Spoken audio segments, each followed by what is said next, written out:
Welcome back. Today our topic is Einstein's photoelectric equation. Important topic है examination point of view से। इससे पहले कि हम इस टॉपिक को शुरू करें, जो बच्चे नए आए हैं हमारे इस यूट्यूब चैनल को सब्सक्राइब करें और हमारी हर एक वीडियोस को शेयर भी किया करें। आज आपका टॉपिक जो है आइंस्टाइन्स फोटोइलेक्ट्रिक इक्वेशन बेस्ड है उसी फोटोइलेक्ट्रिक इफेक्ट पर ही। जिस फोटोइलेक्ट्रिक इफेक्ट्स पर हमने 3 लेक्चर्स ऑलरेडी डिलीवर किए हैं। तो Einstein's photoelectric equation photoelectric effect पर बेस्ड है। फोटोइलेक्ट्रिक इफेक्ट हमारे पास क्या है? It is a phenomena of emission of electron from metallic surface when a light of suitable frequency falls on this metallic surface। तो जब भी हमारे पास एक इस मेटालिक सरफेस पर एक लाइट आती है, एक सुटेबल फ्रीक्वेंसी की लाइट हमारे पास इस मेटालिक सरफेस पर फॉल करती है, यहाँ से इलेक्ट्रॉन निकलने शुरू हो जाते हैं और वो इलेक्ट्रॉन जब मूव करते हैं एक सर्किट में तो हमारे पास जो है करंट बनती है, जिस करंट को कहा जाता है फोटोइलेक्ट्रिक करंट, और इस फिनोमेना को कहा जाता है फोटो इलेक्ट्रिक इफेक्ट। तो इसी पर हमारा जो है आइंस्टाइन्स फोटोइलेक्ट्रिक इक्वेशन, हम एक इक्वेशन ड्रा करेंगे। हम उस इक्वेशन वो इक्वेशन किस तरीके से हम ड्रा करेंगे हम डिस्कस करेंगे, उसी पर हम डिस्कस करेंगे हम। तो आज जो आपका जो टॉपिक है, आज आपने आइंस्टाइन फोटोइलेक्ट्रिक इक्वेशन को ड्रा करना है। तो किस तरीके से हमने इन आइंस्टाइन्स फोटोइलेक्ट्रिक इक्वेशन को ड्रा करना है उस पर अभी हम डिस्कस करेंगे। तो according to Planck's quantum theory, Planck's quantum theory कहती है कि हमारे पास इलेक्ट्रोमैग्नेटिक रेडिएशन जो है जो फॉल करती है इस पी प्लेट पर, it is consist of packets of energy that is known as quanta और फोटॉन। तो हमारे पास जो लाइट आती है फॉल करती है पी पॉइंट पर, तो ये लाइट जो हमारे पास छोटे छोटे पार्टिकल से बना होता है जिसको पैकेट्स ऑफ एनर्जी हम बोलते हैं, उसको क्या कहा जाता है? क्वांटा या फोटॉन कहा जाता है। उस फोटॉन की एनर्जी जो होती है E equal to H mu के इक्वल होती है। Mu is frequency of light and H is Planck's constant. तो यहाँ पर लिखा है मैंने, according to Planck's quantum theory electromagnetic radiation is consist of packets of energy known as quanta और photon. Energy of photon is given by E equal to H mu. जो मैंने अभी कहा आपको, फोटॉन की एनर्जी कितनी होती है? E equal to H mu के इक्वल होता है। इसका मतलब जब फोटॉन फॉल करेगा इस पी पॉइंट पर, इसका मतलब एनर्जी फॉल करेगी किस पर? इस पी प्लेट पर हमारे पास जो है एनर्जी फॉल करेगी फोटॉन की फॉर्म में।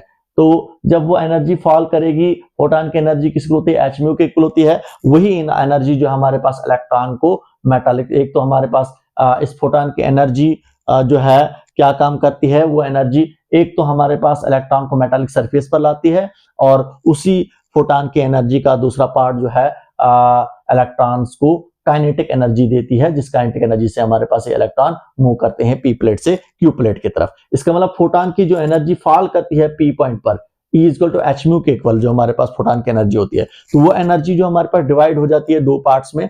एक पार्ट हमारे पास फोटॉन की एनर्जी इलेक्ट्रॉन को मेटालिक सरफेस पर लाएगा और दूसरा हमारे पास जो है दूसरा पार्ट हमारे पास फोटॉन की एनर्जी का जो है वो कन्वर्ट हो जाएगी काइनेटिक एनर्जी में, जिस काइनेटिक एनर्जी से हमारे पास फोटॉन मूव करेंगे पी से क्यू पॉइंट की तरफ। तो यहाँ पर लिखा है मैंने, one part is used to bring electron on metallic surface, this energy spent is equal to work function। तो जो हमारे पास जो है एनर्जी यूज में लाई जाती है इलेक्ट्रॉन को मेटालिक सरफेस पर लाने के लिए, उसको क्या कहा जाता है? उस एनर्जी को कहा जाता है वर्क फंक्शन कहा जाता है। समझे आप? तो इसका मतलब फोटॉन की एनर्जी जो स्पेंड हो जाती है, यूज में लाया जाता है इसको मेटालिक सरफेस पर लाने के लिए, इलेक्ट्रॉन जो हमारे पास मेटालिक सरफेस पर आते हैं, तो उस एनर्जी को क्या कहा जाता है? जो स्पेंड हो जाती है वो किसके इक्वल होता है? वो वर्क फंक्शन के इक्वल होता है। समझे आप? तो वो एनर्जी स्पेंड हो जाती है किसके इक्वल होती है? वो दैट इज वर्क फंक्शन के इक्वल होती है। तो वर्क फंक्शन हमारे पास किसको होता है? जिसको हम एच म्यू डब्ल्यू नॉट से रिप्रेजेंट करेंगे, वो किसको होता है? वो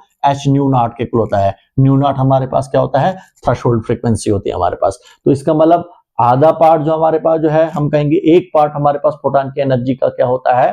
वो एनर्जी स्पेंड हो जाती है किसमें? वर्क में स्पेंड हो जाती है, जिसको हम वर्क फंक्शन बोलते हैं, और उसकी वजह से हमारे पास इलेक्ट्रॉन एक मेटालिक सरफेस पर आते हैं। तो हमारे पास जब इलेक्ट्रॉन मेटालिक सरफेस पर आते हैं तो इसका दूसरा पार्ट जो दूसरा भाग हम कहेंगे हम फोटॉन की एनर्जी का, the rest part of energy is used to imparting kinetic energy to emitted electrons. तो आपको पता है काइनेटिक एनर्जी हमारे पास किसकी इक्वल होती है? 1/2 mv स्क्वायर के इक्वल होती है। तो हमारे पास जो बाकी हमारे पास जो रेस्ट पार्ट जो एनर्जी का बचता है वो किस में कन्वर्ट हो जाता है? वो काइनेटिक एनर्जी में कन्वर्ट हो जाता है, जिस एनर्जी से हमारे पास ये फोटो इलेक्ट्रॉन पी से क्यू की तरफ मूव करेंगे। जब वो पी से क्यू की तरफ मूव करेंगे तो हमारे इस सर्किट में करंट फ्लो करेगी, जिस करंट को कहा जाता है फोटो इलेक्ट्रिक करंट। तो इसका मतलब फोटॉन की एनर्जी जो हमारे पास 2 पार्ट्स में डिवाइड हो जाती है। एक हमारे पास वर्क फंक्शन में, दूसरा हमारे पास काइनेटिक एनर्जी में। इसका मतलब यहां पर हम लिख सकते हैं जो फोटॉन की एनर्जी जो है वो किसके इक्वल होगी, एक तो वर्क फंक्शन के इक्वल होगी प्लस हमारे पास किसकी होगी, काइनेटिक एनर्जी के इक्वल होगी, क्योंकि ये फोटॉन की एनर्जी दो हिस्सों में डिवाइड हो जाती है, एक वर्क फंक्शन में, दूसरा हमारे पास काइनेटिक एनर्जी में। तो आपको पता ही है वर्क फंक्शन हमारे पास किस इक्वल है, that is h nu not के इक्वल है, प्लस काइनेटिक एनर्जी हमारे पास किस इक्वल है, दैट इज mv स्क्वायर के इक्वल है। तो ये हमारे पास ये क्या है, ये फोटॉन की एनर्जी है। तो फोटॉन की एनर्जी आपको ऑलरेडी पता है वो किसके इक्वल है, h न्यू के इक्वल है।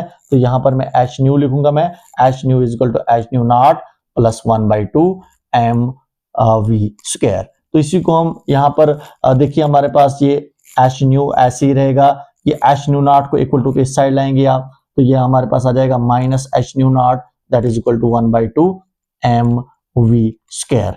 तो यहां पर देखिए h यहां पर भी, h यहां पर भी है, h को आप कॉमन निकालो आप, तो आपके पास क्या आएगा, nu minus nu not that is equal to 1/2 mv square. इसको सीधा करके लिखेंगे हम, तो 1/2 दैट इज 1/2 mv स्क्वायर। ये आपके पास क्या होता है, काइनेटिक एनर्जी, जिस काइनेटिक एनर्जी से हमारे पास फोटो इलेक्ट्रॉन मूव करते हैं p से q की तरफ, ये किसके को लाएगा, इसको उस साइड लिखेंगे हम, तो h into nu minus nu naught. तो दिस इज आइंस्टाइन्स